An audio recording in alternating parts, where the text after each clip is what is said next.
Welcome in, everybody, to the next episode of Sideline Chatter. This is season 2, episode 2. If you missed the first episode, we talked about what the hell did we talk about? Wow. We talked about how to improve your fantasy league. There we go. Somebody needs to know what's going on here. Yes, back. Co-host Justin Haggs here with the man himself, James Albert. Are you okay, bro? This motherfucker's drugged out, bro. I'm doing all right. I'm trying to keep you in line here. You're going off the rails a little bit. My voice cracked again. What is wrong with me? Why is it every episode? Every time I speak. Yeah, I'm just excited to be here. Oh my god. All right, but no, this topic of this episode is going to be how to win your fantasy football draft. You know, it's July 21st as we stand. Draft's going to start coming up soon. I know ours is August, I think 13th. Well, 15th. 15th. Yeah, Sunday. Yeah. So So, I Sunday mean, 15th. We're closing in here pretty quick. You know what I mean? It So always yeah. creeps up. 50 days till first game. Yeah. Preseason's only 2 or 3 weeks away. What are the 3 games of preseason now? Yeah. It should be 2. I don't know why the hell it's even 3. I mean, at least they got rid of the fourth one. Well, Yeah, it was just 18 weeks, too. We're going to talk about that. Forgot about that as well. We're going to have to talk about that at some point. Get Alright. into it, bro. Let's kick this off. So I think the first important thing is to remember when you start drafting is to have a plan / like do mock drafts as well. So like if you're in a 10-man league, try drafts at every single pick. You know, mock drafts. Try first pick overall. Try 7th, 8th, 9th, 10th, something like that.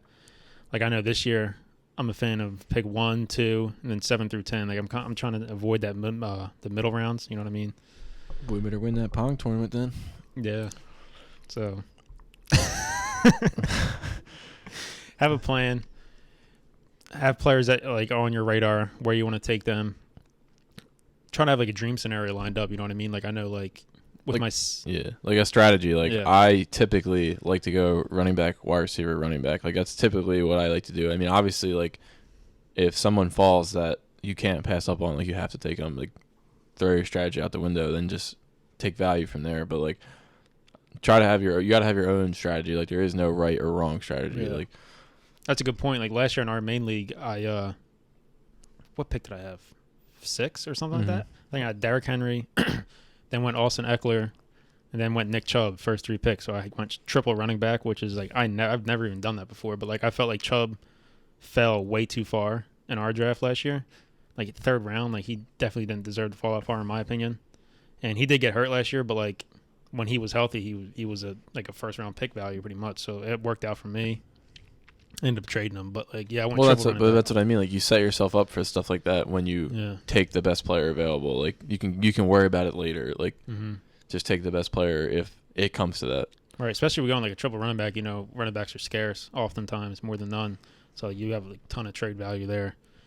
But yeah, like this year, like with 7th pick, I like the Tyreek Hill at 7, and then like a running back with the next pick, like either if it's Eckler, Aaron Jones, like Najee Harris, Gibson type. You know what I mean? So yeah, mock draft. Very, very helpful. You can't do. I'm not even kidding. enough. I've probably done over 40 something mock drafts Already this year? Yeah. Oh shit! I've only done like 4 so far, but I'm gonna start doing more. I just be bored as fuck at work, and I just Yeah, they're quick too. It's like, I would say what's more important, which I never do, not taking my own advice, is practice the later rounds as much as you practice the early rounds, or at least just know the players you want to take in the later rounds, like when to take them to. Yeah, like don't take like I don't even know Rashad Bateman like 7th round, like you know what I mean, like exactly. Like you could really, really want him, and like, but you got to know like when he's gonna go. That segues into our next point is more times than not, you want to stack up on running backs early, because running backs are obviously scarce, as we mentioned earlier. There's only really like when you get off to that like Chris Carson range, like maybe like a Myles Gaskin type, like it kind of falls off a cliff.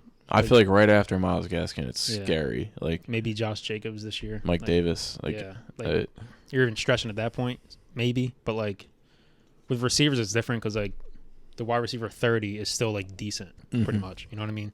After like the 20th running back, it starts to fall off a cliff, and you're not getting the constant production week in and week out. So running backs obviously are the hardest thing to come by. But I know a popular strategy is a 0 RB strategy. How do you feel on that?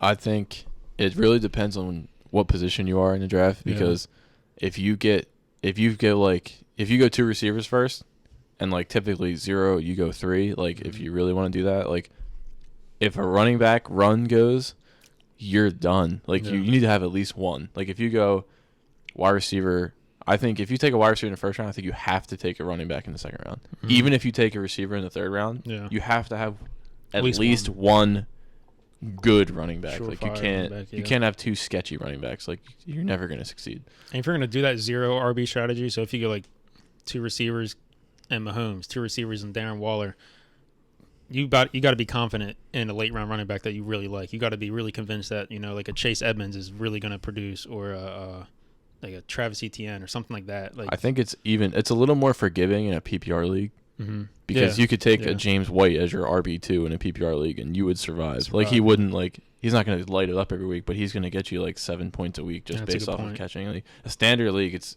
0 RB is way harder to pull off in standard league than PPR. But I mean, like I said, if 2 or 3 even really, really good receivers fall to you at your spot, take them, and then you can trade one away. You know, like you can't be so rigid to your strategy that you just pass up on a good player. Exactly. I used to be a fan of it. Now, I like getting solid running backs. Now I've kind of transitioned. There's so many RB committees now. Like, there's not a lot of true running backs. Annoying. Even the good ones get carries taken away. But draft your RBs. Yeah, draft your RBs early. Your kickers and defenses late. Yeah, that's a good segue into that one. So, yeah, don't draft the Bucks D round 8 just because you have, you know, your starting lineup filled out. Like, no, draft your bench, because defenses in a lot of leagues aren't valuable. Like, the most they can score in a week is like 15. Unless like they have a crazy ass game, but like 2 touchdowns, some random shit. But like kicker and defense, you want to draft late. Usually the last 2 rounds. If you don't take your kicker in the last round, I have an issue with you. Let's get that out there. I have a real problem with you if you take your kicker anywhere before the last round, because I know some people that don't even take a kicker. Yeah. Like they just worry about it later. Like they'll just drop their worst player and pick up a kicker week 1. Mm-hmm. So there's no reason for you to take Harrison Butker when you have 2 bench players. Like there's just no reason for that. Like fill out your entire team with the players you want, and then worry about a kicker later. It's the most random position there is. Exactly. And we were talking about the first episode. We actually, in a few of our leagues, want to eliminate the kicker and add another flex position to spice up the league. I think like Jason Sanders. I think he was kicker 1, right? Probably, yeah. He was Pro Bowler and stuff. I'm saying if you went to the back to the draft, I'm saying not one person draft him. Like, and he's the number 1 kicker. So let's wait on your special kickers teams. And defenses. Yeah, wait on that. Next point is maybe an obvious one for some people, but like I see it a lot with is looking at the other teams in your league, like as you're drafting. You know what I mean? So say if you have 9th pick, right? And like, so it's your pick, and then somebody goes back to back, then it's your pick again. Say if somebody has like 2 receivers, right? That's about to pick after you. You obviously want to get a running back with your first pick because you know the next team, since they already have 2 receivers, is going to get a running back. So it's just little things like that people sometimes overlook, and I still see it in our league happen. Like Eric's feedback won't pay attention. I'm like, dude, why did you just draft the receiver if the next person already has like 3 running back? Or, needs a receiver like bad, and you take a running, like just stupid. So look at other team needs, stuff like that. Absolutely. I'm gonna go with the next one here. Don't let the rankings phase you. Like, I know the rankings are there, especially for like people who are newer to it. Mm-hmm. They're very, very helpful. Like, I'm not trying to discredit rankings at all, but if you have a player that you think is going to be really good, and their ADP is 2 rounds later than you want to take them, just take him. Like, because he's probably not going to be there on the way back. Yeah, like, you know what I mean? How far you are, yeah. Like any of those, like when you get to the later rounds, like just take who you want. Like, because you're basically drafting on like boom or bust players, and like it doesn't matter because they're not your starters. Like they could be if they explode, but like you can't let the rankings decide how you're going to draft. Like, right. You need to have your own opinions about it. Exactly. No, I like that a lot. Like I actually abide by this rule a lot. Like if I like a player, his situation he's going to be in, or the offense he's going to be in, like I don't mind reaching so-called like 10 picks too early to get him because he probably won't be there on the way back. Especially if you're in 8, 9, or 10, or 1, 2, or 3, where you have 2 picks in succession and you wait like 15, 8, 20 picks. Like if you're like, oh, like I'll get him on the way back 20 picks later, there's 90% chance he's gone. Like, don't be afraid of the draft, the rest of the draft league, flaming you for a pick or being like, what the fuck was that? So if that's your guy, like stand by your guy. Yeah. Another tip is, I think probably the biggest thing in fantasy is obviously a player's talent means a lot and how good they are actually at football, but like his opportunity / volume. So like how many touches they're going to get, how many targets they're going to get, how many pass attempts they're going to have. So like, for example, Najee Harris this year, who I'm like really high on, like I think he has a shot of finishing top 5 in the league in touches because I think, one, the Steelers want to run the ball more than last year, obviously because they got exposed at the end of last year really bad, trucking the ball 50 times. 2, his backups are nothing special. Benny Snell, Anthony McFarland, they're not going to give those guys a lot of touches.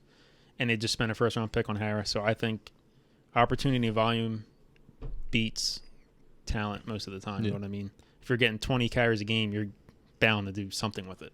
Opportunity is king in fantasy football and touches. Like Derrick Henry. Like, he's literally a prime example. I don't know if he led the league in carries, but he's easily like top 4 or 5 in carries. And like he does at PPR, he doesn't give you anything, but he's still top 5 running back in PPR. Exactly. Like you just, whoever like you need to look at a team, like you said, a situation and how they're going to be utilized in that situation. It's hard to predict, especially with running backs. It's really hard to predict because the Browns could switch up this season and just split evenly with Chubb and Hunt if they wanted to. And you have no idea. Like, obviously they shouldn't because Chubb is a better running back, but it's just really hard to, like, you need to choose wisely when you're picking a. Right. Sorry, I hit the. Same thing goes with receivers and stuff. Like, you look at somebody like Darren Waller, who does he have to compete with?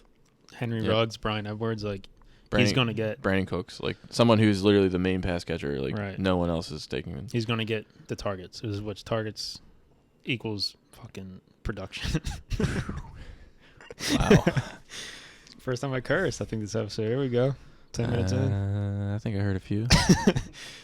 All right, next one we want to touch on. We only got 2 more. In the later rounds, so we're talking round probably like 10 and on probably, you know what I mean? When you have a few bench players selected already, is to draft for upside and ceiling.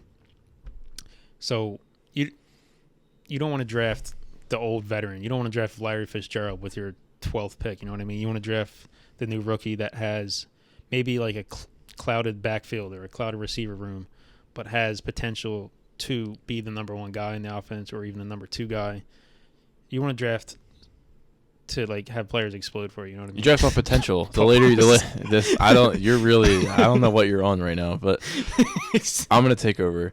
You have to, as the draft goes on, you have to draft for potential rather than like you said, floor. Like you can't draft off of somebody's their worst case scenario, like Philip Lindsay. I don't want Philip Lindsay in any league, no matter what round it is. Like his ceiling is not high at all. Like I'd rather take a chance on like a Javonte. Williams, right? Yeah, Javonte Williams, or a receiver like Jalen Waddle, like someone who's probably not going to start the year off good, but somebody who's going to take over at some point or explode out of nowhere. Like, you really want it like high risk, high reward picks, like exactly, because you can always just drop them and pick up somebody if they don't ever produce. Especially like in the first video, we touched on our keeper league around 13 and on. If you keep them the whole year, you get them for the next year. This is kind of feeds into it. You know what I mean? Even if you're drafting somebody for next year. Or if you're in a dynasty league, like you want the players with potential, upside, players that have a lot of talent, players that their NFL teams draft them with a high pick, stuff like that. And for sure. The last tip we want to touch on is draft patterns in your draft and like try not to fall into them too much. You sound like you're, I don't know, you're talking really slow. I don't know. I want to be clear. I want to mumble for these for the 20 views we're about to get on YouTube. I just can't hear this. But no, like draft patterns. So like if it's round, for example, if it's round 4 or 3, you see Mahomes, Josh Allen, Kyler Murray go, Dak Prescott. You don't want to draft Ryan Tannehill in the 4th round. You know what I mean? Mm-hmm. All because you see all the QBs going. You want to fall into that trap of drafting a QB that early. Any position, tight end, I think is another big one. That's a Like, good one. like when like the Hawkinson, like when like the 4, 5, 6 tight end goes, don't reach for. I don't know. Mark You can't. Andrews. Yeah, like. Well, I think he's still like when that run goes, like Yeah. Mark Andrews, Hawkinson. Like, don't. I'm trying to think who's even. Well, I think below. it should be Kels, Waller, Kittle, and then it should be a break. Yeah, Fuck. like there should be. I'm saying at least 3 or 4 rounds Yeah. before the next tight end is taken. Even probably more than that. But don't fall into the trap of the quarterback run is always the biggest one, especially in our 2 quarterback league. Like there will literally be like 7 quarterbacks go in a row. So that's a little different, yeah. Well, yeah, but I mean, like I don't know. Like you said, you kind of like can't stand when people wait on a quarterback like as a strategy. But like, I think it's better than reaching for that. Oh my god, reaching for that like 5, 6 quarterback way too early. Like I'd rather take like a Jalen Hurts or Brady, like someone like that, than reach way too early for like Lamar. I mean, like Lamar's good, but I mean we saw last year he's kind of a flop. But I don't know. You know what I mean? You know what I'm saying? No, I agree. Yeah, but yeah, you actually brought up something I wanted to talk on earlier. I forgot to talk about it. Was a lot of people like waiting on QBs, and like I do agree with that, but I kind of feel like you guys take it too far, especially on like TikTok. It's like there's so many narratives and trends that go on TikTok. It's like ridiculous. Like people are like, "Oh, why are you drafting Mahomes in the 5th round?" I'm like, "What do you mean, bro? Like you got to stack up on running backs." And like I did mention that earlier. Like you should, but like you guys take it too far sometimes. Like if I get Mahomes there in the 4th round, like I'm happy with that. It's a league winner. Exactly. Like Mahomes is a league winner. Like you can't turn down a league winner. He's the only guy in the NFL that can throw 5,000 yards and 50 touchdowns. Same with Josh Allen. Like he'll rush. He's pretty much the entire Bills offense. So like if I get him in the like 5th round, maybe even 4 if you want to reach that far, I'm not mad at it. You know what I mean? Like I don't think it's a stupid pick. If they're a surefire, they're going to ball out as a QB. The top 2 or 3 at any position, like tight end too, like you can take early as you want. The top top 3 quarterback, top 3 tight end, take as early as you want. Like I have no issue with that. But when you get into that mid range, like the Kyler, Dak, Lamar range, like then like I feel like there's way better value you can get at skill positions, like besides that. So yeah, definitely the wait on the quarterback. I do like waiting on a quarterback when it makes sense. Yeah, like, exactly. You know what That's I mean? how I feel about it. Not just waiting every time and just drafting Matt Stafford or Joe Burrow in every like going single into the leagues. draft saying you're not taking Patrick Mahomes, Exactly. Josh Allen, like you're not doing it just because you're petty or think Right. think you're smarter than everybody in the room. I don't know. Exactly. But It's well said. So yeah, hopefully we covered a lot of topics for you guys with this video, a lot of strategies and tips. If we didn't, if you have any questions or like thoughts or opinions, drop it in the comments. We're gonna be chopping this up, also putting it on our TikTok. As we mentioned in the first video, we got over 2K followers now, 120K likes. shout out this man. TikTok god over here. But yeah, this is only the start of the podcast. We got a month to go till drafts, a month and a half to go till the season starts. So we're gonna be probably dropping podcast content for you guys, hopefully every week, right? Yep, it's playing. So if you guys got any requests of videos we're gonna do, we got like I said, a month till drafts, so we have a lot to talk about. I think next video we're gonna start tackling probably players, rankings and stuff like that. Yeah, late round sleepers, rookies, along that line. So a lot to get into. Sarah should be an exciting year. And Mine already. big guns over here. All right, you're rambling, bro. All right, you're rambling. That wraps it up. We'll see you guys next episode. Deuces.